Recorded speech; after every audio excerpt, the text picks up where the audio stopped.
The boy had been watching the biker for 11 minutes. He knew it was 11 minutes because he'd been counting in his head, the way his therapist had taught him to count when things got bad. 1 Mississippi, 2 Mississippi, all the way to 60. And that's 1 minute. Do it again, and again. Counting gave his brain something to hold on to when everything else was slipping. The biker was sitting on a bench outside the Walmart in Garland, Texas, eating a gas station sandwich and scrolling through his phone. He was enormous. The kind of man who made the bench look like children's furniture. Leather vest, no patches, just plain black leather worn soft at the edges, arms covered in tattoos that disappeared under his sleeves. A beard the color of iron shavings, cropped close to his jaw. His motorcycle was parked at the curb. A Harley Softail, black and chrome, with saddlebags that looked like they'd crossed every state line in the country. The boy's name was Declan. He was 10 years old. He had sandy brown hair that hadn't been cut in weeks, and a bruise on his left forearm the exact shape and size of a woman's thumb and 3 fingers. He was sitting in the back seat of a silver Honda Accord, parked 4 spaces from the Walmart entrance. The woman who'd brought him here was inside the store. She'd told him to stay in the car. She always told him to stay in the car. The child locks were on, but she'd left the windows cracked because it was September in Texas, and even in September, the inside of a car could turn into an oven by noon. Declan had been with the woman for 9 days. She was not his mother. His mother was in Oklahoma City. His mother was a kindergarten teacher named Renee Tate, who had full legal custody of Declan following a divorce 3 years ago. His mother had dropped him off at his father's apartment in Mesquite, Texas, on a Friday afternoon for a court-ordered weekend visitation, and his father had not brought him back on Sunday. That was 9 days ago. What Declan understood, at 10, with the fractured comprehension of a child who'd been listening to adult conversations through walls for years, was this. His father, Craig Tate, had a new girlfriend. Her name was Jolene. Jolene did not like Declan. Jolene did not like children in general, and she especially did not like the child of the woman her boyfriend had been married to. Because every time Declan came for a weekend visit, he reminded Jolene that Craig had a past she couldn't edit. What Declan did not fully understand, but felt in the way children feel things, in his stomach and his chest and the back of his throat, was that his father had decided not to bring him back, that his father and Jolene had packed 2 suitcases and driven south from Mesquite to Garland, then west toward a cousin's house in Abilene, then turned around when Craig got scared, then east toward Louisiana, then back to Garland because Jolene needed her prescription refilled, and you can't transfer controlled substances across state lines without a new doctor. 9 days of driving in circles, 9 days of motel rooms that smelled like bleach and carpet cleaner, 9 days of Jolene telling him to be quiet, to stop asking questions, to stop crying, to stop saying he wanted his mom. Your mom doesn't want you anymore, Jolene had said on day 3 in a voice as flat and casual as someone reading a grocery list. That's why you're with us now. She gave you up. She signed papers. It wasn't true. Declan knew it wasn't true because his mother had told him, every single time she dropped him off for a weekend visit, the same thing. I will always come get you. Always. No matter what. If something feels wrong, you find a grown-up you trust and you tell them your name and my phone number. He'd memorized her phone number.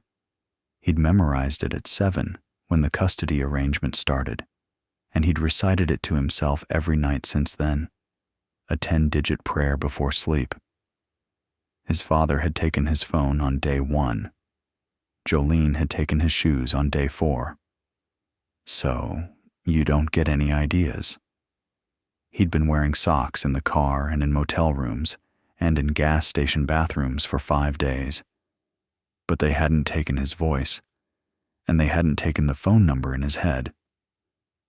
Declan had tried twice to tell someone. At the McDonald's in Terrell on day 5, he'd whispered to the teenage cashier, "I need help. The woman I'm with isn't my mom." The cashier had looked confused, looked at Jolene, looked back at Declan, and said, do you want nuggets or a burger?" Jolene had grabbed Declan's arm, the bruise was from that grab, and steered him to a booth and told him if he ever did that again, he'd be sorry in ways he couldn't imagine. The second time was at a gas station in Forney on day 7. He'd tried to catch the eye of a woman filling her tank. He'd mouthed the words, "Help me," through the car window. The woman hadn't seen him. The tint on the windows was too dark. 2 attempts, 2 failures. And each failure had cost him, not just the attempt itself, but the hope attached to it. The bruise on his arm was a reminder of what happened when he tried and failed. Now it was day 9, and Jolene was inside a Walmart in Garland, buying whatever she needed, and his father was at the motel sleeping off whatever he'd been drinking since noon, and Declan was alone in a parking lot with cracked windows and a decision to make. The biker on the bench was the biggest person in the parking lot. Declan's mother had never specifically told him to find the biggest person. She'd said, "A grown-up you trust." But Declan had spent 9 days learning that size mattered. The McDonald's cashier had been a teenager, maybe 17, and Jolene had towered over her. The gas station woman had been small, distracted, in a hurry.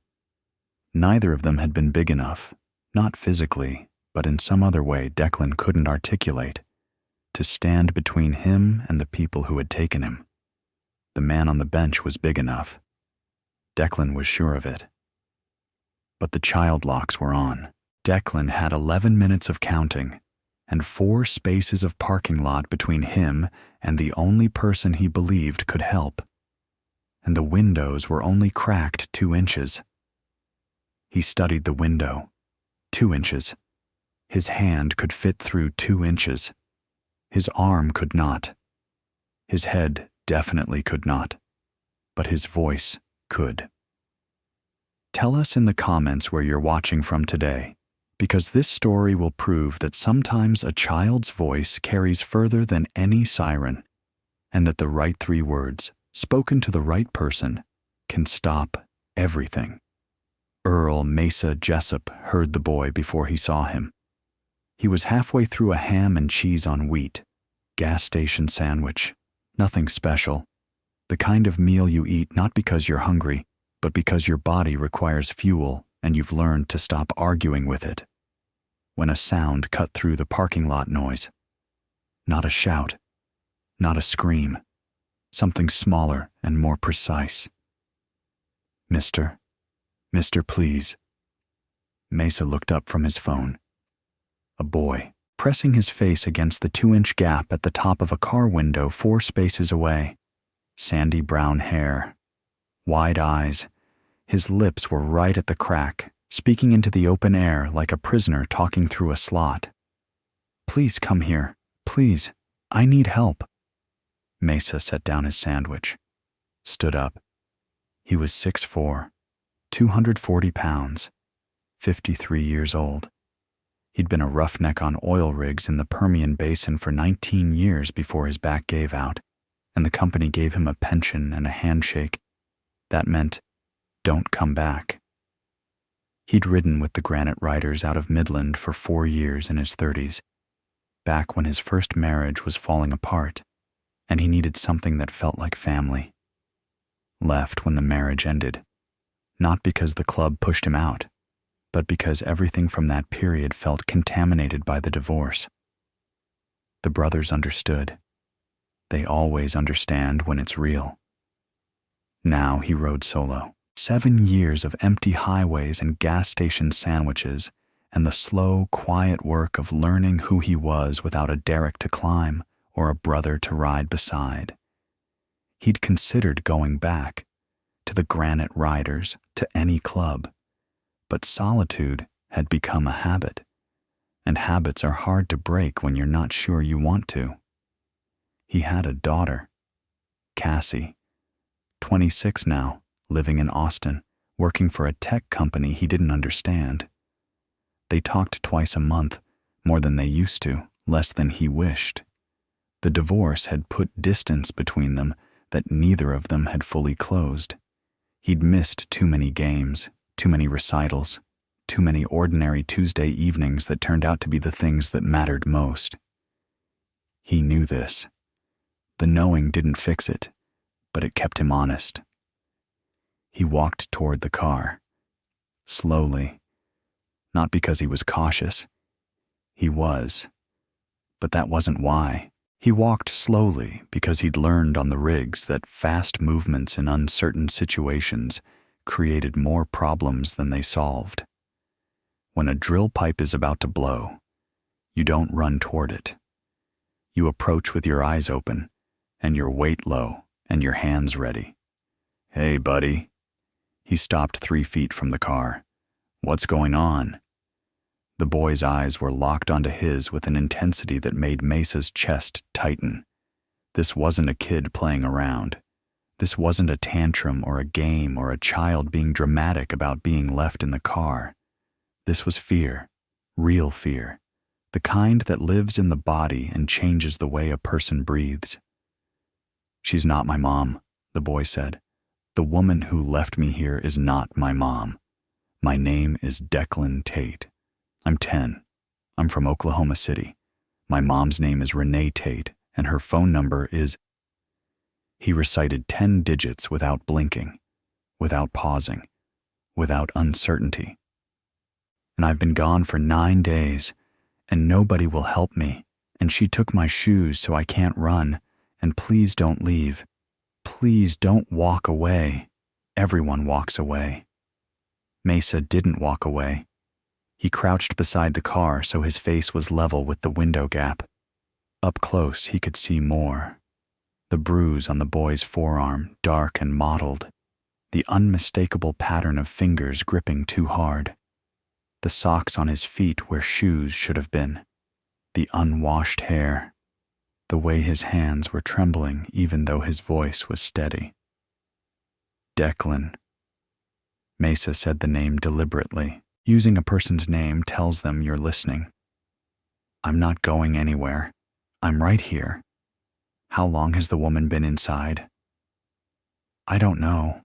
Maybe 15 minutes. She takes a long time sometimes. She's buying things." "And the child locks her on?" "Yes, sir. I can't open the doors." "Your dad? Where is he?" "At the motel. He's sleeping. He sleeps a lot during the day. It's mostly just her and me." "And she's the one who took your shoes?" "On day 4. She said so I wouldn't get any ideas." Declan's voice cracked on the word ideas, and for a moment the composure broke, and he was just a 10-year-old who wanted to go home. "I tried to tell someone at McDonald's. She grabbed my arm. That's where the bruise is from." Mesa looked at the bruise, looked at the child locks, looked at the Walmart entrance 60 yards away, where at any moment a woman who was not this boy's mother would walk out with shopping bags and a plan to keep driving. He pulled out his phone. "Declan, I'm calling the police right now. I need you to stay calm and stay in the car. I know that sounds wrong. I know you want out. But if she comes back and the car is empty, she might run. If she comes back and everything looks normal, she'll walk right into this. Understand?" Declan nodded. His chin was trembling, but he nodded. Mesa dialed 911. "This is Earl Jessup. I'm in the Walmart parking lot on South First Street in Garland, Texas. I have a 10-year-old boy in a locked vehicle telling me he's been held by a woman who is not his mother for 9 days. The boy's name is Declan Tate. He says he's from Oklahoma City. The woman is inside the store. Silver Honda Accord. He read off the license plate. Sir, can you confirm the child appears to be in distress? He's got finger-shaped bruises on his arm, no shoes, and he just recited his mother's phone number from memory, like he's been practicing it for years. Yes, ma'am. He is in distress. Units are being dispatched. Estimated arrival 6 minutes. Do not approach the suspect. I won't approach her, but I'm not leaving this car. He hung up and looked at Declan. 6 minutes. Can you do 6 minutes? I've done 9 days. 6 minutes is nothing. If you're enjoying this story, hit that hype button right now. It's free, takes a second, and helps this video reach more people who need to see it. Now, back to the story. The 6 minutes should have been simple. They weren't. At minute 2, Jolene Briggs walked out of the Walmart. She was 36, though she looked older, angular, sharp-featured, bleached hair pulled back in a ponytail that made her face look stretched. She was carrying 2 plastic bags and walking with the brisk, distracted stride of someone checking items off a mental list. She was 40 yards from the car when she saw Mesa. She stopped. Not a gradual deceleration. A full stop, like someone had pressed pause. Her eyes went from Mesa to the car to Mesa again. Mesa saw the calculation happen in real time. The way her weight shifted backward onto her heels. The way her grip tightened on the bags. The way her eyes darted left, right, left, measuring distances, calculating exits. She was going to run. Don't, Mesa said. Not loud, not aggressive. Just a single word that carried across the parking lot with the weight of a man who'd spent 19 years giving commands on oil rigs where the wrong move meant someone died. She didn't run, but she didn't come closer either. She stood at the 40-yard line like a deer caught between instinct and indecision. Who are you? She called out. Why are you near my car? I'm the man your son just talked to. He's not supposed to talk to strangers. Declan, what did I tell you about talking to? She's not my mom. Declan's voice came through the window crack, thin, desperate, aimed at the entire parking lot. She's not my mom. My name is Declan Tate, and I'm from Oklahoma City, and I've been gone for 9 days. The parking lot went quiet, not silent. There were still cars moving, still distant traffic, still the electronic hum of the Walmart entrance. But the human sounds stopped. The woman loading groceries into her SUV stopped. The man returning a shopping cart stopped. 2 teenagers walking toward the entrance stopped. Everyone heard it. Everyone turned. She's not my mom. She's not my mom. She's not my mom. Declan said it like a bell ringing.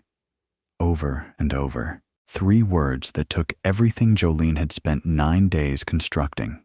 The story, the disguise, the control, and demolished it in the middle of a Walmart parking lot on a Tuesday afternoon. Jolene's face changed. The mask of concern dissolved into something harder, something cornered. He has behavioral issues, she said, louder now, addressing not just Mesa, but the growing audience of shoppers who had stopped to watch. He does this. He's been diagnosed. He says things that aren't true. She took my shoes so I couldn't run, Declan shouted through the crack. She grabbed my arm, and that's where the bruise is. She told me my mom doesn't want me anymore, but that's a lie. My mom's phone number is... And he recited it again, all 10 digits, clear and steady, broadcasting it to anyone within earshot. A woman in the next row pulled out her phone. She wasn't calling 911. Mesa had already done that. She was writing down the phone number, just in case, because something in the way that child had recited those digits, practiced, desperate, exact, told her this was real. Jolene set the bags down. Her hands were free now. Mesa watched her fingers curl and uncurl at her sides. I'm going to get in my car, she said. And I'm going to take my son. You're not getting in that car. Mesa's voice was calm, but absolute. He didn't step toward her. He didn't raise his hands. He didn't puff up or posture or do any of the things that men do when they're trying to intimidate. He simply shifted his body so that he was between Jolene and the driver's side door, not blocking her path aggressively, just occupying space, the way a boulder occupies a riverbed. The water has to go around.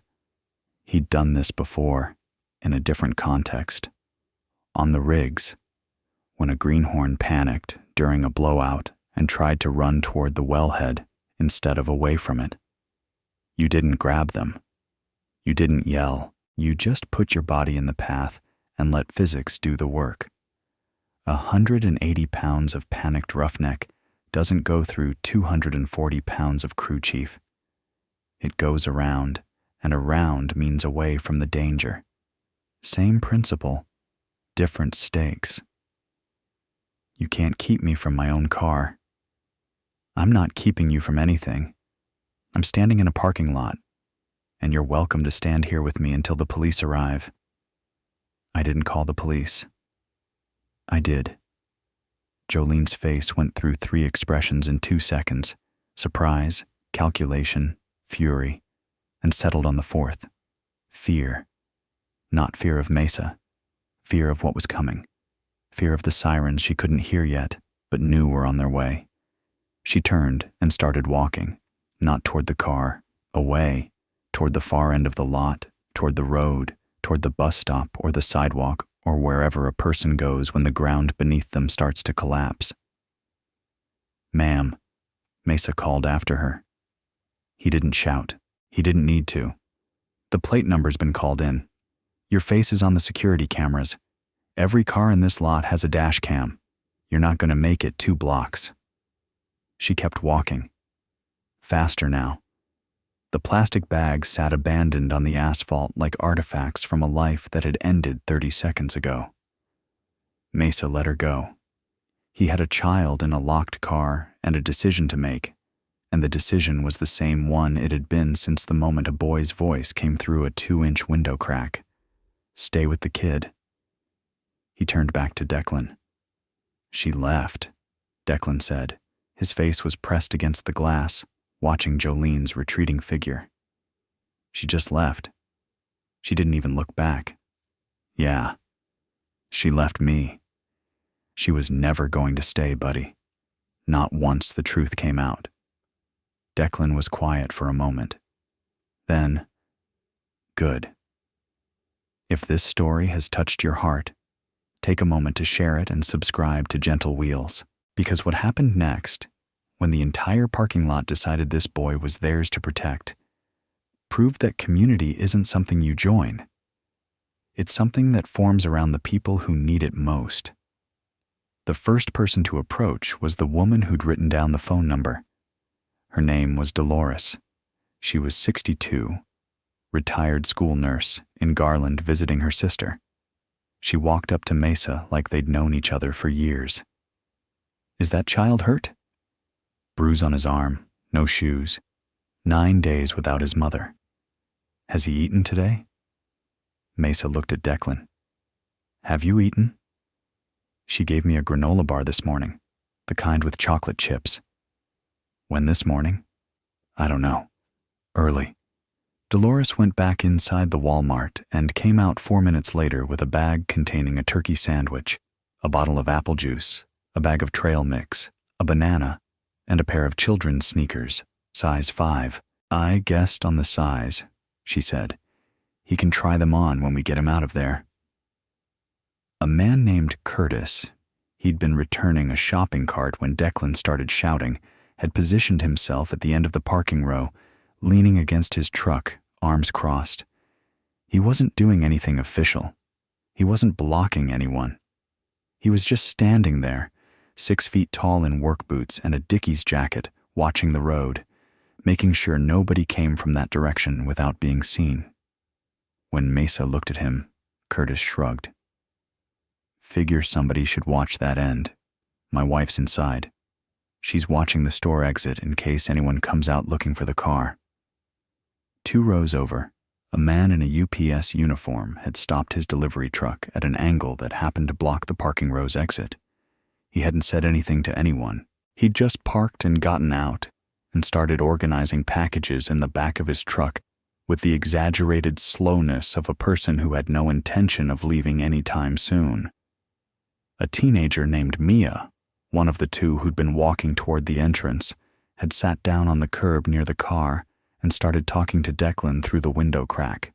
Not about the situation, not about what had happened, about school, about video games, about whether Minecraft or Fortnite was better. Minecraft, Declan said. Fortnite is just running and shooting. See, that's what I tell my brother. He thinks I'm crazy, but building something is way harder than destroying it. You play survival or creative? Survival. Creative is too easy. Respect. She was keeping him calm. A 16-year-old girl sitting on a curb outside a Walmart, keeping a 10-year-old boy calm through a 2-inch window gap by talking about video games while police sirens built in the distance. Nobody had asked her to. She'd just known what to do.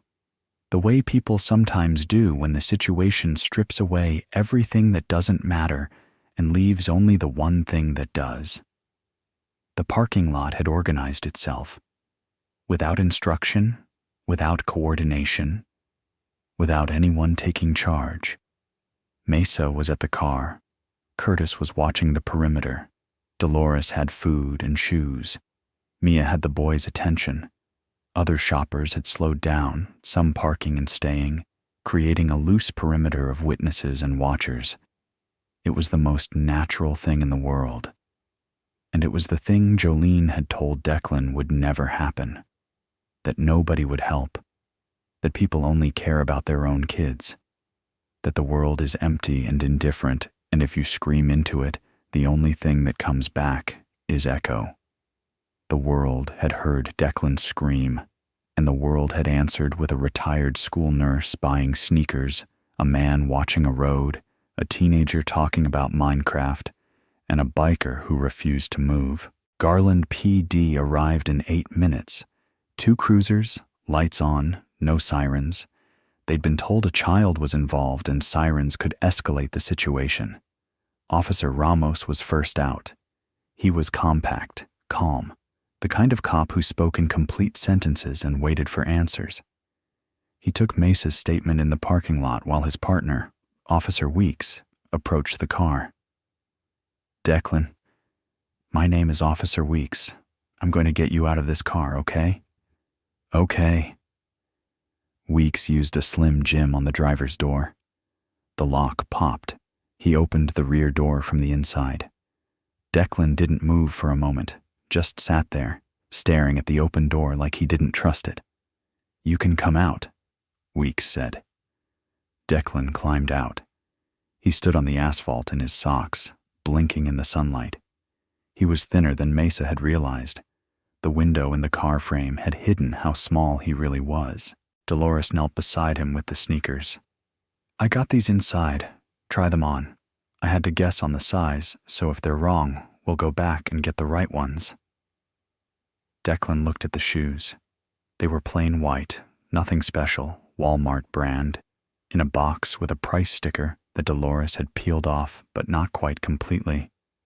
The corner of it still clung to the cardboard. He looked at them the way most children look at Christmas presents. He sat down on the curb next to Mia and put them on. His hands were shaking. The laces took him 3 tries. They fit, he said. And then he started crying. Not the kind of crying that comes from sadness or pain. A different kind. The kind that comes from shoes. From a stranger going inside a store and spending $12 on a pair of sneakers because she saw a boy without any and decided that was something she could fix. 5 days without shoes. 5 days of socks on motel carpet and gas station tile and parking lot asphalt. 5 days of Jolene telling him the shoes were gone because he couldn't be trusted. because running was a thing bad kids did, because his feet were a leash she could control. And now, a woman he'd known for 10 minutes had given them back. Not his feet. Those had always been his freedom, the ability to stand on the ground without pain, the dignity of being a person who wears shoes. $12. That's what it cost to undo 5 days of control. Mia put her arm around his shoulder. She was 16 and she didn't say anything wise or deep or memorable. She just sat there with her arm around a stranger's shoulder while he cried about shoes. Sometimes that's all anyone can do, and sometimes it's everything. Mesa watched from a few feet away. He was thinking about a lot of things, about the bruise and the 9 days, and the fact that a 10-year-old had memorized a phone number and rehearsed a speech and tried twice before and failed and tried a third time anyway. But mostly he was thinking about what Declan had said through the window crack. Everyone walks away. Not today. The turkey sandwich disappeared in 4 bites. The apple juice in 1 long pull. The banana was gone before Mesa could suggest he slow down. Declan ate like a person who'd been given a granola bar at 6 in the morning, and nothing since. Because that's exactly what he was. "When's the last time you had a real meal?" Ramos asked, notebook out. Declan thought about it. She made ramen at the motel 2 nights ago, with the packets. She didn't put any vegetables in it or anything, just the noodles and the flavor. 2 days ago? I think. The days get mixed up. Ramos wrote something in his notebook. Then he looked up. "Declan, I need to ask you some questions, and I need you to tell me the truth, even if it's hard. Can you do that?" "Yes, sir." "The woman who left, what's her name?" "Jolene. That's what my dad calls her. I don't know her last name." "And your dad's name?" "Craig Tate. He's at a motel. I don't know which one. It had a blue sign and a pool, but the pool was closed." "How did you end up with them?" "My mom dropped me off at my dad's apartment in Mesquite for the weekend. He was supposed to bring me back on Sunday. He didn't bring me back." Declan's voice was steady, clinical, the voice of a child who'd been telling himself this story for 9 days, refining it, simplifying it, until it was clear enough for anyone to understand.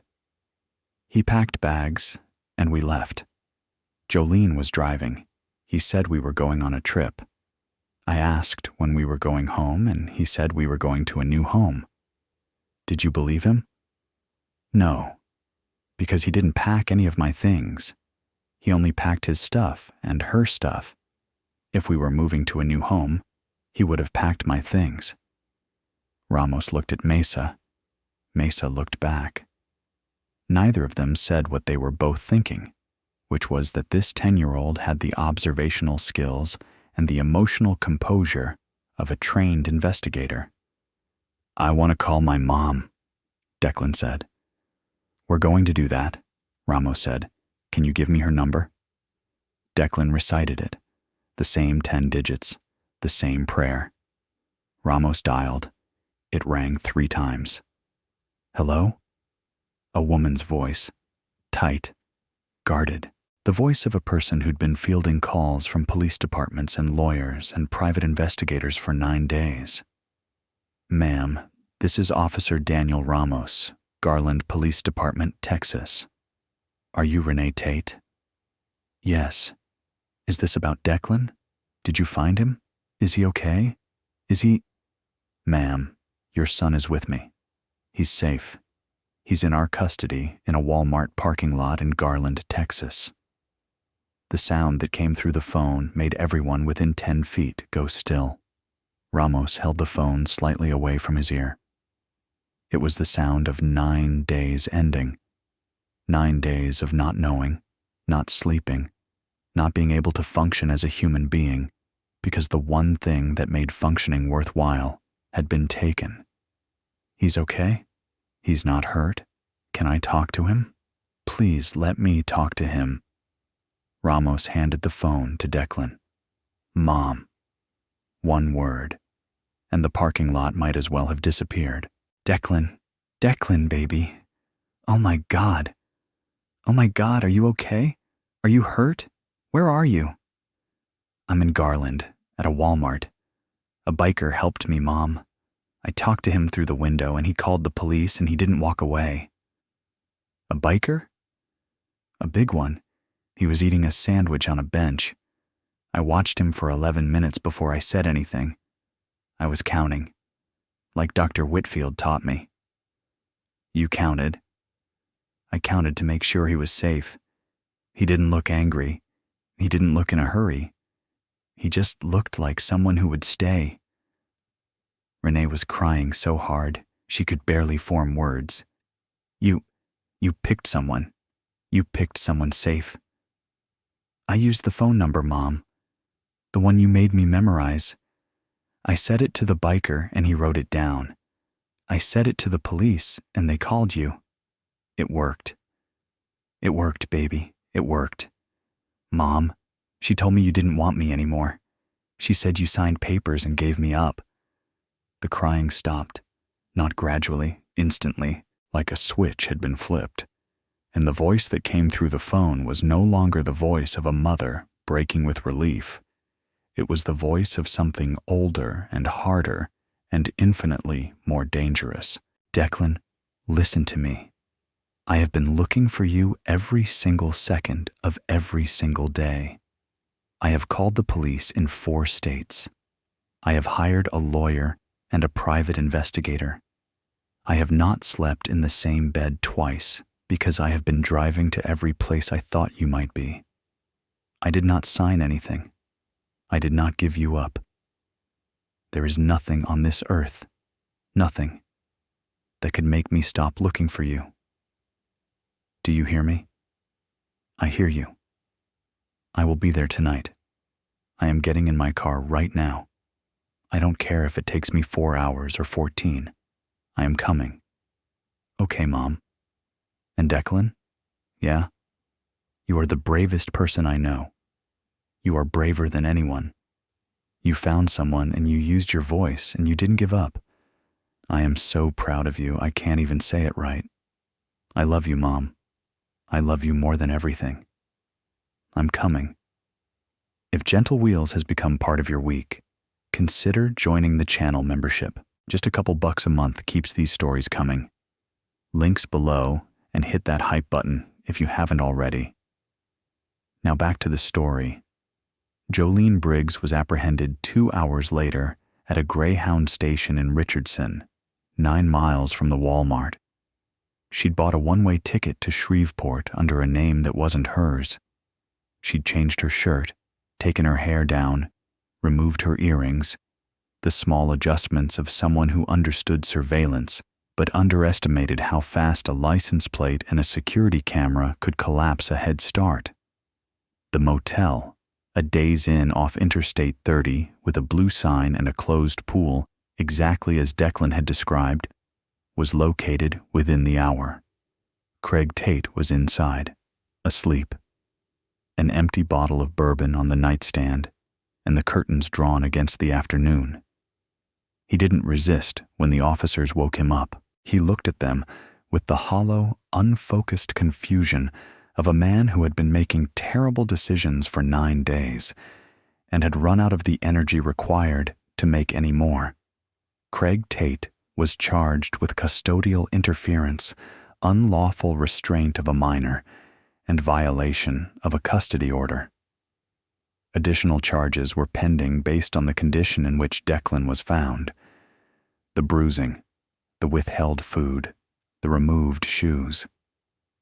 Jolene Briggs was charged with aiding and abetting custodial interference, unlawful restraint, and child endangerment. The bruise on Declan's arm, forensically measured and photographed, matched her hand. The investigation revealed that Craig had been planning the abduction for weeks. He'd researched states with weaker enforcement of custody orders. He'd withdrawn cash in small amounts to avoid detection. He'd told his landlord he was moving and packed the apartment before Renee arrived for the Friday drop-off. It had been premeditated, calculated, and it would have worked. Might have worked for months or years. If a 10-year-old boy hadn't spent 11 minutes watching a man eat a sandwich and decided that this was the person who would stay. Renee Tate arrived in Garland at 9:17 p.m. She'd driven from Oklahoma City in 3 hours and 42 minutes. She later said she didn't remember most of the drive, just the highway and the steering wheel and her son's voice replaying in her head on a loop. Declan was at the Garland Police Department, sitting in a room with a couch and a table and a box of crayons that he was too old for but used anyway, drawing a picture of a motorcycle. Mesa was in the hallway, sitting in a plastic chair, drinking coffee from a paper cup because he'd told Declan he wouldn't leave and he hadn't left. Ramos had told him 3 times that he was free to go. Mesa had nodded 3 times and stayed in the chair. The 4th time, Ramos stopped asking. When Renee burst through the station doors, she looked exactly like every mother who had ever arrived at a police station after the worst week of her life. Exhausted, electric, vibrating at a frequency that was somewhere between collapse and combustion. "Where is he? Where's my son?" "Right through here, ma'am." She didn't wait for directions. She followed the sound of her own instinct down the hallway and through the first door that was open and found her son sitting on a couch with a crayon in his hand and new shoes on his feet. "Mom." Declan was off the couch and into her arms before the crayon hit the table. She dropped to her knees and held him with both arms and her entire body and the accumulated force of 9 days of terror. The drawing he'd been working on, the motorcycle, black and chrome, with a man standing next to it, fluttered to the floor. "I'm here," she said. "I'm here. I'm here. I'm here. I know. I'm never letting go. I know. You called me. You remembered the number. I've always remembered the number." She held him for a long time, long enough that Mesa in the hallway finished his coffee and crushed the paper cup and looked at the wall and thought about the boy's voice through the window crack and the way he'd said, "Everyone walks away," and the fact that today, in a Walmart parking lot in Garland, Texas, nobody had walked away. Not Mesa, not Dolores with her sneakers, not Curtis watching the road, not Mia sitting on the curb talking about Minecraft. Not a single person in that parking lot had heard a child scream, "She's not my mom," and kept walking. Renee appeared in the hallway. Declan was beside her, holding her hand with both of his, the way you hold something you're afraid will disappear if you loosen your grip. She looked at Mesa. "You're the biker." "Yes, ma'am. He told me about you. He said he watched you for 11 minutes before he said anything. He said you were eating a sandwich and you didn't look like you were in a hurry." "I wasn't in a hurry. He said that's why he picked you, because you looked like someone who would stay." Mesa nodded slowly. "He's a smart kid. He's the smartest kid I know." Renee's voice cracked. "And he was right about you. You stayed." "I did. Officer Ramos told me what happened. He told me you stood between her and the car. He told me the parking lot, all those people, they just came together, without anyone asking. That's what happened. Why? You don't know us. You don't know my son. Why didn't you just walk away?" Mesa finished. Renee nodded. Mesa looked at Declan. The boy looked back at him with the steady, serious gaze of someone who had survived something that would take years to fully understand, but who already understood the most important part. "Because he asked me not to," Mesa said. "And when a kid asks you not to walk away, you don't walk away. That's not complicated. That's just, you don't walk away." Renee took his hand, squeezed it once, hard. The way you squeeze something when the words don't exist yet and the grip has to carry what the voice can't. "Thank you," she said, "for not being everyone else." Declan Tate is 13 now. He's in 7th grade. He plays soccer, goalkeeper, because he says he likes being the last line of defense. He sees Dr. Whitfield every Thursday, and he's not ashamed of it. When kids at school ask why he goes to therapy, he tells them the truth. Because something bad happened to me, and I'm learning how to carry it. He doesn't see his father. The custody arrangement was terminated by a family court judge in Oklahoma City 6 weeks after the abduction. Craig Tate's parental rights are under permanent review. Jolene Briggs served 18 months and was released with a restraining order that keeps her 500 feet from Declan for the rest of her life. Renee moved to a new house on the other side of Oklahoma City.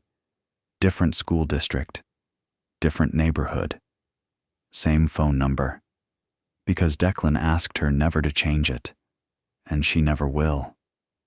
Mesa rode back through Garland once, about 6 months later. Not on purpose. He was passing through on his way to Houston, and the highway took him past the Walmart where it had happened. He pulled into the lot without thinking about it, parked in the same row, and sat on the same bench. The parking lot looked the same. The bench looked the same. The spot where the silver Accord had been parked was occupied by a red pickup truck with a fishing rod in the bed. The curb where Mia had sat was just a curb. The stretch of asphalt where Jolene had dropped her bags and walked away was just asphalt. 6 months, and the place had already forgotten, but Mesa hadn't. He sat on the bench for 20 minutes, not eating a sandwich, not scrolling his phone, just sitting, thinking about the 11 minutes Declan had spent watching him, about what it meant that a 10-year-old had looked at a man on a bench and seen something worth betting his life on, about whether there was a version of the story where Mesa had finished his sandwich a minute earlier, gotten on his bike, and ridden away before the boy spoke, and what that version would have cost. He thought about Cassie, his daughter, about all the times he'd been somewhere else when she needed him, on a rig, on a highway, in his own head, about whether she'd ever sat somewhere counting, measuring him, deciding whether he was the kind of person who would stay. He called her that night from a motel outside Waco. Not their usual twice-a-month check-in. An extra call. She sounded surprised. "Everything okay, Dad?" "Yeah. Just wanted to hear your voice." "You sure? You sound weird." "I'm sure. Tell me about your week." She told him. He listened. Really listened. Not the half-listening he usually did while his mind was on the road or the weather or the next stop. He listened the way Declan had needed someone to listen. The way everyone needs someone to listen, if they're honest about it. He didn't tell Cassie about the parking lot. Not yet. Someday. But Renee had given him her number at the police station, and he'd called a few times since. Checking in. How's the kid? How's school? How's therapy going? The kind of calls that don't mean much on the surface but mean everything underneath. On Declan's 11th birthday, the first one after the abduction, Mesa sent him a package. Inside was a drawing. Not fancy.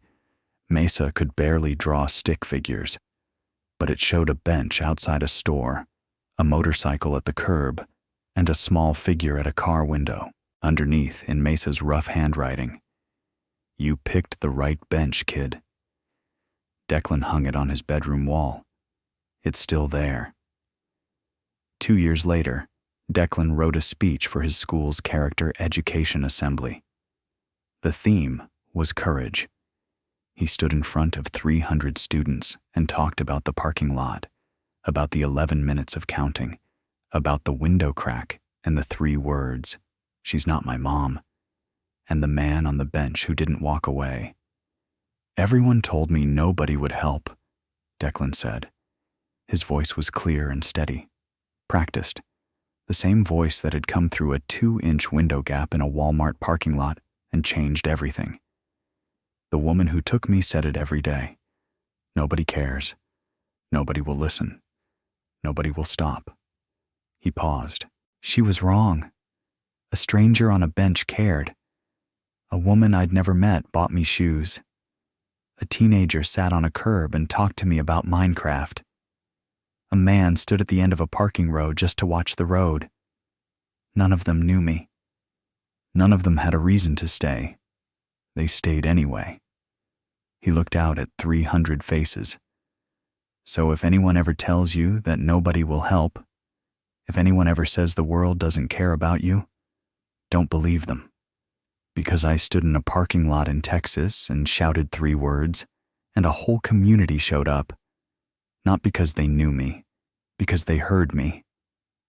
He paused again. Be the person who hears. The auditorium was silent for 3 full seconds after he finished. Then it wasn't. Somewhere right now, a child is counting. 1 Mississippi, 2 Mississippi, measuring a stranger, deciding whether this is the person who will stay or the person who will walk away. The counting might last 11 minutes. It might last 30 seconds. It might last all day. But eventually, the child will speak. 3 words, or 10, or a phone number recited from memory, or just a look through a window that says everything language can't. And when that moment comes, when a small voice cuts through the noise and asks you to stay, the only thing that matters is what you do next. Don't walk away. Be the bench. Be the wall. Be the person who was eating a sandwich and had nowhere important to be, and chose to be important anyway. Thank you for watching this story. If it reminded you that courage can be a 10-year-old's voice through a 2-inch window crack, and that community isn't something you plan, but something that forms when someone needs it, please share it. Subscribe to Gentle Wheels for more stories proving that the people who change everything aren't always the ones who look like heroes. Sometimes they're the ones sitting on a bench, eating a sandwich, with nowhere to be. Tell us in the comments. Have you ever been the person who stayed when everyone else walked away? Has a stranger's presence ever made you feel safe? Your stories matter, because every person who stays becomes the proof that the world is not as empty as the people who hurt children want them to believe. Stay, listen, don't walk away. Resources. If you suspect a child has been abducted or is in danger, National Center for Missing and Exploited Children, 1-800-843-5678. Child Help National Child Abuse, Hotline, 1-800-422-4453. National Domestic Violence, Hotline, 1-800-7-997-233. If you see a child in distress, call 911 immediately. Custody interference, legal resources, custodyexchange.com.